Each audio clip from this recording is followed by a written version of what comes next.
In Setswana, a South African language, you greet people by meeting them where they are. You ask, "Okay," meaning "where are you?"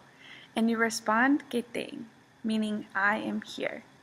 Keteng, I am here, and today I am so very grateful to be speaking with you all. My name is Samantha DiBiaso, and I'm applying for the ELCA Fund for Leaders Full Tuition Scholarship. As a candidate for restored ministry in the ELCA, I have a responsibility to love my neighbors, to fight for justice, and to accompany all people by sharing God's radical love through Jesus Christ. I believe this responsibility coincides with my leadership style. Relationship is the bedrock of my foundation as a leader. It's crucial for me to walk interdependently and intentionally with others. I'm a servant leader who is enthusiastic about welcoming everyone into conversation and excited to learn alongside them. It's important for me to constantly be made new through my openness, making mistakes, and taking steps forward. I believe one of the most significant challenges facing the ELCA in the next 10 years is rediscovering our identity. Due to our lack of honesty with ourselves, we've forgotten who we are as a community rooted in the good news of the gospel.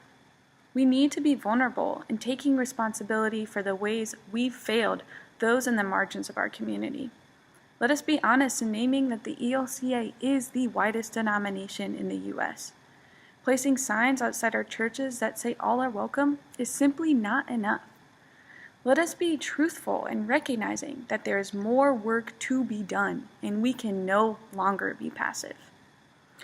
Fostering honesty in our brokenness will not only make us stronger, but invite us into a more authentic relationship with each other. If we meet ourselves honestly in our brokenness, we will have the incredible opportunity to meet others where they are. Wrestling with our identity and authenticity calls attention to another significant challenge the ELCA faces. People are leaving our congregations, and the doors aren't open all the way for new people to come in. As a church that many argue is dying due to the lack of young people, we need to stop and listen.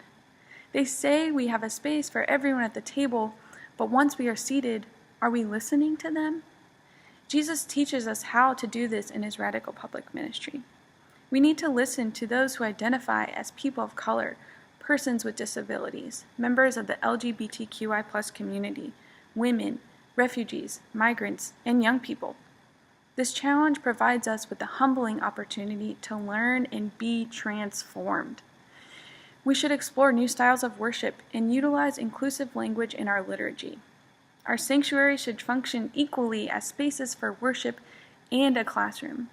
We should present workshops on racial reconciliation and gender equity, and host community meals to engage in ecumenical and interfaith dialogue.